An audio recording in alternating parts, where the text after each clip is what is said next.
Hey, Jobstream family. I'm here with my business partner and co-founder, Adonis McReynolds. And today we have another exciting video as always. And this one is 5 more things not to do during your job search. So you're definitely going to want to pay attention to these because they're probably some common practices and they are hurting your chances and hurting your reputation, which is even worse.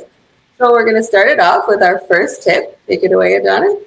Yeah, well, I think to reiterate what Jess is saying here is that we're going to tell you 5 more things not to do. I know people don't like to be told what not to do, but it's very important because there are more things not to do than there are to do, unfortunately. There's so many different ways that you could be hurting yourself in your job search and you don't even realize it.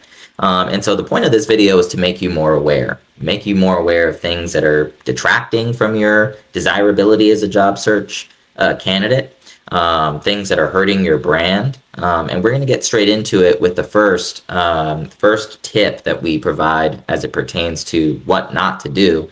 And that is to put all your eggs in one basket. Because we want you to get hired, right? We want you to get hired as quickly as you possibly can by the right company. The worst thing that people do that really discourages them is pass up on other opportunities when they're in the midst of an interview process that they're really a fan of, or maybe even just stop the whole job search process altogether just because you've got a couple or a few interviews in the bag.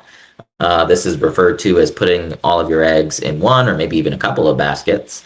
But it's never a safe gamble. You always want to continue to apply and do your job search approach until you have an offer in your hands that you have accepted and that you have essentially signed. Everything's been signed, sealed, delivered, and you are prepared to work for the organization that has given you the offer. Now, it's not by any means in this day and age a weird thing to receive an offer later, a little bit later than the one that you've signed, sealed, received, and to see that offer as perhaps maybe even a better offer. That does happen, and I know some people are going to do that and probably receive opportunities that they didn't receive before. It's up to you whether you decide to bail on that first offer you sign or not, but nevertheless, it's in your best interest to continue grinding, continue the job search approach that you're using that's working to get interviews until you have an offer in your hand. So that's number one. What do you think about that, Jess? Do you think that that's important? It's so important, and also it gives you so much leverage because if you end up getting multiple offers, you can easily use those offers to negotiate better benefits or better salary, because if you just have the one offer, that's it. But if you have 2 or 3, you can go back to whichever one is your favorite and you can say like, oh, I got an offer from company B and they said that I would get 5 weeks paid vacation, but you only said 3 weeks paid vacation. So would you be happy to meet in the middle and we can do 4? And then you're not lying. And so it's like real leverage for you. And it just also makes you look very attractive because it's like, oh, I want the person that everyone wants. So it's just a better in your interest. Like, one, it gives you more peace of mind because you're not, oh, I had one interview, it went really well, so I'm going to stop looking. And then, oh, it turns out you thought it went well, they didn't go forward with you. Now you're 3 weeks behind in your search because you were waiting. And 2, now you have the leverage to have multiple offers on the table where you can combine a package that is the best for you based on what every company is offering. So it's just really like the smartest strategy to go. Yeah, I agree. So the second tip that we have that can really hurt you is being so over-reliant on your network when it comes to your job search that you refuse to really embrace the idea of making new connections. And if you're somebody with 15,000, 20,000, 30,000 people in your network, obviously, you want to leverage that before you do anything else, right? If you got 30,000 people, why in the world aren't you desired by everybody, right? That's a pretty great book of business potentially for pretty much anybody. But most of us don't have that many contacts that we're connected with, that we know personally, that can actually help us get in the door. It matters that your network has meaningful connections inside of it, right? These are people who are literally in positions of authority and power to bring you on. We're not talking about managers who work for other managers that may be able to get you a sniff at a position that you're looking at. We're talking about people who are in really, really high places that can basically, if they snap their fingers, say, bring so-and-so here and he's going to work for me, right? So unless you have those types of connections, You really shouldn't be over reliant on your network, and you should be definitely making some new connections, hopefully more people in high places that can get you where you want to go. And then the third tip that we have, because I think that one was pretty straightforward, right? I mean, you can't get into a place where you just don't have the right connections. But the third thing that we don't recommend that you do by any stretch of the imagination is underestimate the power of branding.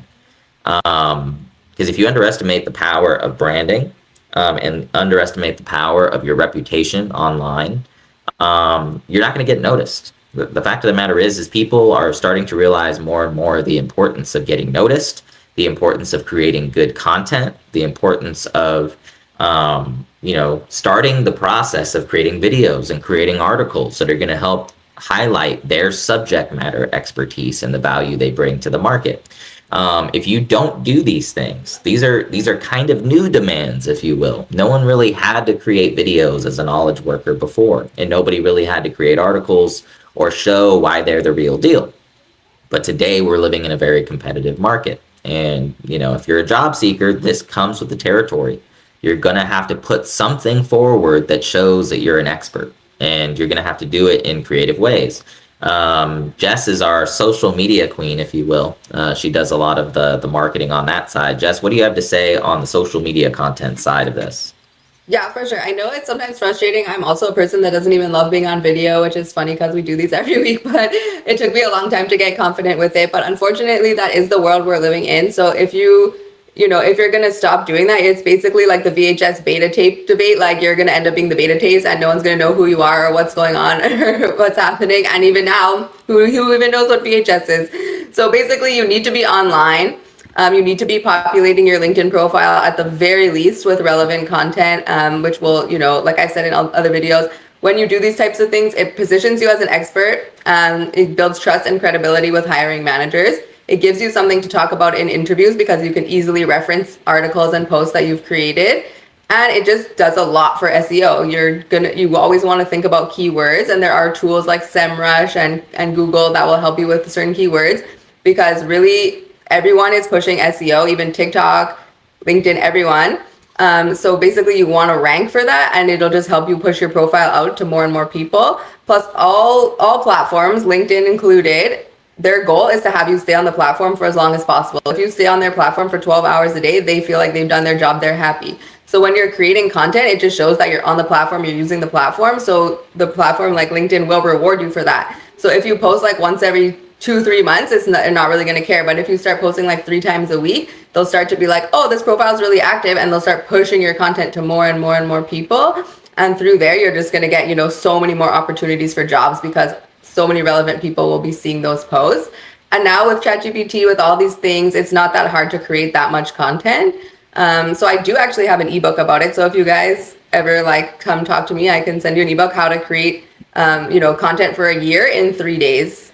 So let me know if that's interesting to you. Talk about a valuable and free resource there. That's incredible. Yeah. Great job, Jess. So far we've talked about over-relying on your network, underestimating the power of branding and social media content. That's very, very important. And then not putting all your eggs in one basket. Now, there's many different reasons why the fourth tip could apply. People all over the place stop their job search processes for random reasons. I think that one of the biggest tips that we have is, it kind of goes along with one of the earlier ones about not putting all your eggs in one basket, but for any reason, do not stop your job search process if you do not have an offer in hand. We talked a little bit about this in our vacation video. We put something out about don't take off and go on a month-long cruise if you're struggling to find work. It's just not a good move. It's probably better, even if you have it pre-planned, that's a tough one. You got to figure out a way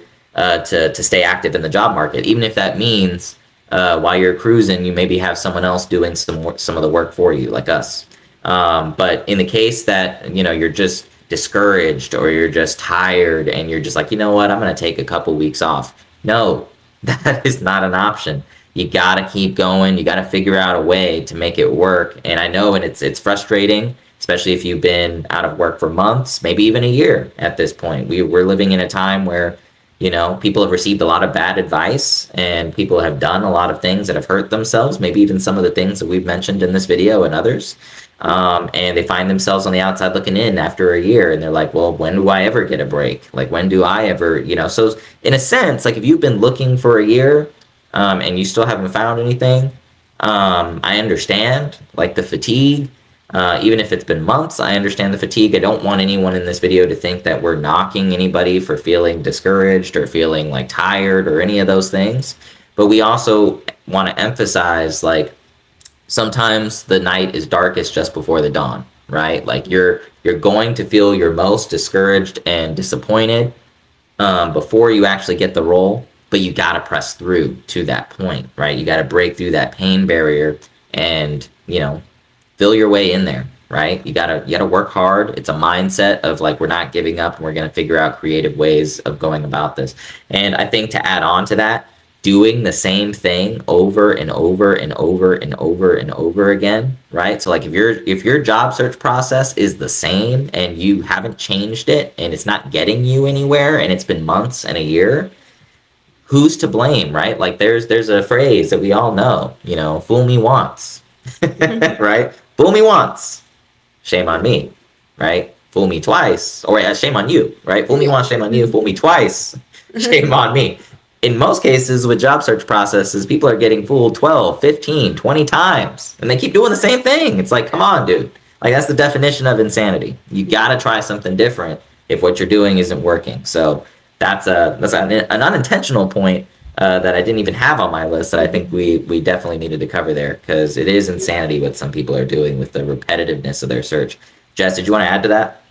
No, I think that's great. I did want to bring up our last point because it was one of our most interesting points, which was don't publicly complain when things go wrong. So it's completely fine to complain in private. Of course, everyone has bad days. Everyone needs to vent. So in the comfort of your own home, to a friend, face to face, potentially on the phone, that's fine. But when you start making posts on LinkedIn and publicly saying like, oh, this employer was the worst, or why can't I get a job, or whatever, it's really not a good look for you, and it really damages your reputation, and hiring managers will see that, and instead of saying, oh, poor person, oh, that's so sad, they're going to say, oh, if I hire this person and I do something they don't like, they're going to publicly shame me, so I don't want to hire this person. So, Don has had a lot to say on that, so I'm going to let the floor to you, but that is definitely a huge tip. It was tied into our digital street begging as well. Like you don't want to be airing your dirty laundry, saying like you're about to get evicted and stuff, because it just gives a really bad reputation. And same with this public complaining. Yeah, and I understand like there's a sense in which people rally behind vulnerability, right?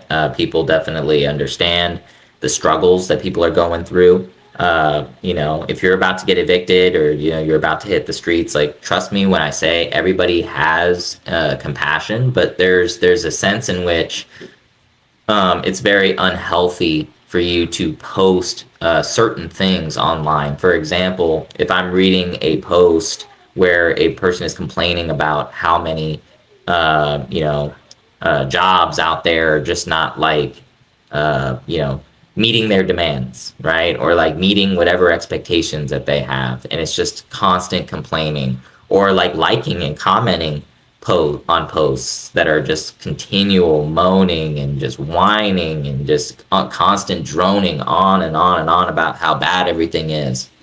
This is, again, like Jess said, it just leads the employer to believe that at some point, if he hires you, this attitude is going to come with you, and it's going to be toxic for the work culture, right? Complainers and whiners, and this goes for little kids. I always teach my 3-year-old, don't complain, don't whine. It's not cute. It's not attractive, right? And this is preparing him for the real world. Like, no one gives a rip ultimately about like all the whining and unthankfulness you have, right? Like, at the end of the day, you just got to work. You got to show the world why you deserve to be hired. And I know that you think that some of you might think that you deserve it just off of the cuff because you're you, right? But that's just not how the world operates.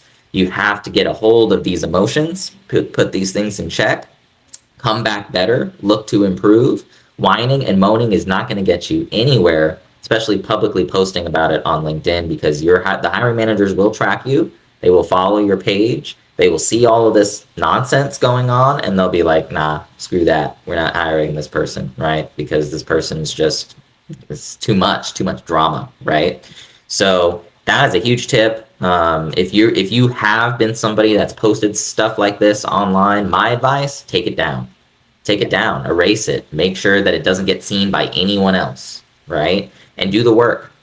We have provided a 7-step blueprint that you can follow for free. We hand out this blueprint to people who are just like, hey, what is your blueprint for how you're going about finding work or how you're helping others find work?